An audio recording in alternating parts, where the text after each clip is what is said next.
ಏನು ಬೆಂಗಳೂರಿನ metro train ಬೇಕು, ಬೆಂಗಳೂರಿನಲ್ಲಿ ಜನ ಮೆಟ್ರೋದಲ್ಲಿ ಓಡಾಡಬೇಕು, ಆದರೆ ಬೆಂಗಳೂರಿನ ಸೌಂದರ್ಯಕ್ಕೆ ಧಕ್ಕೆ ಆಗಬಾರದು, ಇಡೀ ಮೆಟ್ರೋ ಸುರಂಗ ಮಾರ್ಗದಲ್ಲೇ ಹೋಗಬೇಕು. ಇದು 1987ರಲ್ಲಿ ಶಂಕರ್ ನಾಗ್ ಅವರು ಕನಸು ಕಂಡಿದ್ದಂಥದ್ದು.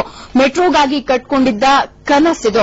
ತನ್ನ ಮೆಟ್ರೋ ಕನಸು ಸಾಕಾರಕ್ಕಾಗಿ ಸ್ವಂತ ಹಣ ಖರ್ಚು ಮಾಡಿ ಸರ್ವೆಯನ್ನ ಕೂಡ ಶಂಕರ್ ನಾಗ್ ಅವರು ಮಾಡಿಸಿದ್ರು. ಆದರೆ ಆ ಸಮಯದಲ್ಲಿ ಅವರಿಗೆ ಯಾರೂ ಕೂಡ ಸಹಕಾರವನ್ನ ನೀಡಿರಲಿಲ್ಲ.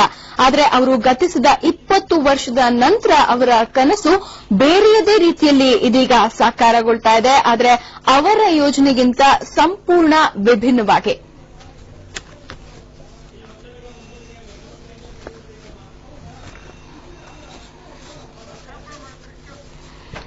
ಒಟ್ನಲ್ಲಿ ಇದೀಗ ಇನ್ನೇನು ಮೆಟ್ರೋ ರೈಲು ಚಾಲನೆ ಪಡ್ಕೊಳ್ಳೋದಕ್ಕೆ ಕೆಲವೇ ದಿನಗಳು ಬಾಕಿ ಇದೆ ಅಂತ ಹೇಳಬಹುದು. ಆದರೆ ಈ ಮೆಟ್ರೋ ಕನಸು ಶಂಕರ್ ನಾಗ್ ಅವರು ಈ ಹಿಂದೆ ಕಂಡಿದ್ರು. ಅಂದ್ರೆ 20 ವರ್ಷಗಳ ಹಿಂದೆಯೇ ಶಂಕರ್ ನಾಗ್ ಅವರು ಮೆಟ್ರೋ ಕನಸನ್ನ ಕಂಡಿದ್ದು ಇದೀಗ ಬಯಲಾಗಿದೆ. ಇದು 1987ರಲ್ಲಿ ಶಂಕರ್ ನಾಗ್ ಅವರು ಕನಸು ಕಂಡಂತಹ ಒಂದು ಪ್ರಾಜೆಕ್ಟ್ ಅಂತ ಹೇಳಲಾಗ್ತಾ ಇದೆ. ತನ್ನ ಮೆಟ್ರೋ ಕನಸು ಸಾಕಾರಕ್ಕಾಗಿ ಸ್ವಂತ ಅವರ ಹಣವನ್ನೇ ಖರ್ಚು ಮಾಡಿ ಅವರು ಒಂದು ಸರ್ವೆಯನ್ನ ಕೂಡ ಮಾಡಿಸಿದ್ರು ಅಂತ ಹೇಳಲಾಗ್ತಾ ಇದೆ. ಆದರೆ ಆ ಸಮಯದಲ್ಲಿ ಅವರಿಗೆ ಸರ್ಕಾರದಿಂದಾಗ್ಲಿ ಅಥವಾ ಇನ್ನಿತರ ಯಾರಿಂದಲೇ ಆಗ್ಲಿ ಯಾವುದೇ ರೀತಿಯ ಸೂಕ್ತವಾದ ಪ್ರೋತ್ಸಾಹನೂ ಸಿಗಲಿಲ್ಲ, ಸಹಕಾರವೂ ಸಿಗಲಿಲ್ಲ. ಆದರೆ ಅವರು ಗತಿಸಿ ಇದೀಗಾಗಲೇ 20 ವರ್ಷಗಳು ಆಗ್ತಾ ಬಂತು. ಅವರ ಕನಸು ಬೇರೆಯದೇ ರೀತಿಯಲ್ಲಿ ಸಾಕಾರವಾಗ್ತಾ ಇದೆ. ಆದರೆ ಅವರ ಯೋಜನೆ ಏನಿತ್ತು ಅದಕ್ಕಿಂತ ಸಂಪೂರ್ಣವಾಗಿ ಭಿನ್ನವಾದ ರೀತಿಯಲ್ಲಿ ಇದೀಗ ಅವರ ಕನಸು ನನಸಾಗ್ತಾ ಇದೆ.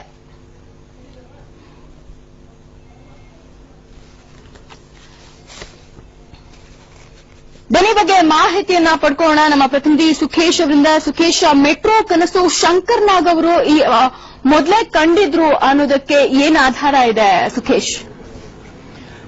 ಶೀತಲ್, ಏನು ಅಂತಂದ್ರೆ ಸಿನಿಮಾ ರಂಗದಲ್ಲಿ ಕ್ರಿಯಾಶೀಲತೆಗೆ ಶಂಕರ್ ನಾಗ್ ಮತ್ತೊಂದು ಹೆಸರು ಅಂತ ಹೇಳ್ಬೋದು. ಸದಾ ಚಟುವಟಿಕೆಯಿಂದ ಕೂಡಿದ್ರಿಂದ ಶಂಕರ್ ನಾಗ್ ಹೊಸತಕ್ಕಾಗಿ ಒಂದು ತುಡಿತವನ್ನು ಯಾವಾಗಲೂ ವ್ಯಕ್ತಪಡಿಸ್ತಾ ಇದ್ರು. ಅದೇ ರೀತಿಯಲ್ಲಿ ಅವರ ಒಂದು ಕ್ರಿಯಾಶೀಲತೆ ಕೇವಲ ಸಿನಿಮಾಕ್ಕಷ್ಟೇ ಸೀಮಿತ ಆಗಿರಲಿಲ್ಲ, ಸಮಾಜಮುಖಿ ಚಿಂತನೆಗಳು ಕೂಡ ಅವರಲ್ಲಿದ್ದು. ಅದರಲ್ಲೂ ಬಹಳ ಮುಖ್ಯವಾಗಿ ನಾವು ಗಮನಿಸಬೇಕಾಗಿದ್ದರೆ 1987ರ ಸುಮಾರಿಗೆ ಬೆಂಗಳೂರಿಗೆ ಮೆಟ್ರೋ ಬೇಕು ಅನ್ನುವಂತ ಒಂದು ಕನಸನ್ನು ಅವರು ಹೊಂದಿದ್ರು. ಅಂದ್ರೆ ಅವರು ಏನು ಲಂಡನ್ಗೆ ತನ್ನ ಮಾಲ್ಗುಡಿ ಡೇಸ್ನ ಒಂದು ಪ್ರದರ್ಶನಕ್ಕಾಗಿ ಹೋಗಿದ್ರು, ಅಲ್ಲಿ ಅವರು ಮೆಟ್ರೋನ ಮೊದಲ ಬಾರಿಗೆ ನೋಡ್ತಾರೆ. ಆ ಮೆಟ್ರೋನ ನೋಡಿದ ನಂತರ ಬೆಂಗಳೂರಿಗೂ ಕೂಡ ಮೆಟ್ರೋ ಬೇಕು ಅಂತೇಳಿ ತಮ್ಮ ಸ್ವಂತ ಹಣದಲ್ಲಿ, ಅಂದ್ರೆ ಸುಮಾರು ಆಗಿನ ಕಾಲಕ್ಕೆ 8 ಲಕ್ಷ ರೂಪಾಯಿ ಹಣವನ್ನು ವೆಚ್ಚ ಮಾಡಿ ಜಪಾನ್ ಮತ್ತು ಜರ್ಮನಿಯಿಂದ ಒಂದು ತಜ್ಞರ ತಂಡವನ್ನು ಕರೆಸ್ತಾರೆ ಬೆಂಗಳೂರಿಗೆ. ಅವರು ಕರೆಸಿ ಇಡೀ ಬೆಂಗಳೂರನ್ನ ಸರ್ವೆ ಮಾಡಿಸ್ತಾರೆ.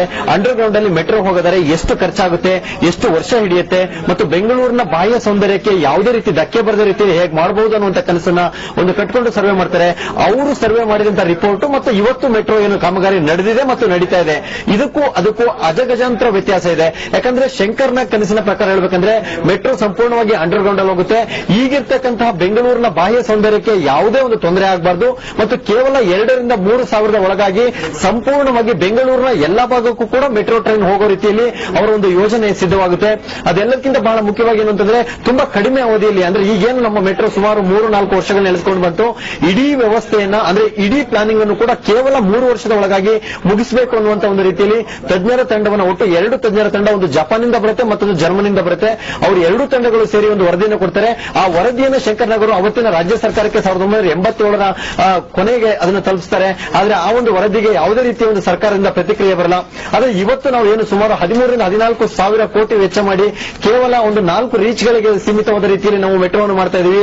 ಈ ಮೆಟ್ರೋ ಮತ್ತು ಆ ಮೆಟ್ರೋವನ್ನು ಹೋಲಿಸಿದಾಗ ಅಂದ್ರೆ ಬೆಂಗಳೂರು ಇವತ್ತು ವ್ಯಾಪ್ತಿ ವಿಸ್ತಾರವಾಗಿರ್ಬೋದು ಅಥವಾ ಜನಸಂಖ್ಯೆ ಜಾಸ್ತಿ ಇರಬಹುದು, ಡೆವಲಪ್ಮೆಂಟ್ ಜಾಸ್ತಿ ಆಗಿರಬಹುದು ಕೂಡ, ಇದರಿಂದ ಹೊರತಾಗಿ ನೋಡಿದ್ರು ಕೂಡ 87ರಲ್ಲಿ ಎಲ್ಲಾದ್ರೂ ಶಂಕರ್ನ ಕನಸನ್ನು ನನಸು ಮಾಡೋ ರೀತಿಯಲ್ಲಿ ಮೆಟ್ರೋ ಕಾಮಗಾರಿಗೆ ಕೈ ಹಾಕಿದ್ರೆ ಒಂದು ಅದ್ಭುತವಾದ ಮೆಟ್ರೋ ವ್ಯವಸ್ಥೆ ಬೆಂಗಳೂರಲ್ಲಿ ಇರ್ತಿತ್ತು ಅಂತ ಹೇಳ್ಬೋದು. ಶೀತಲ್, ಸುಖೇಶ್, ನಿಜ ಇವತ್ತು ಸಾಕಾರಗೊಳ್ತಾ ಇರುವಂತಹ ಯೋಜನೆ ಬಗ್ಗೆ ಈ ಹಿಂದೆ 20 ವರ್ಷಗಳ ಹಿಂದೆನೆ ಶಂಕರ್ ನಾಗ್ ಅವರು ಯೋಚನೆ ಮಾಡಿದ್ರು. ಅಂದ್ರೆ ನಿಜಕ್ಕೂ ಅವರು ಎಷ್ಟು ಅಡ್ವಾನ್ಸ್ಡ್ ಆಗಿದ್ರು ಅನ್ನೋದು ಗೊತ್ತಾಗುತ್ತೆ.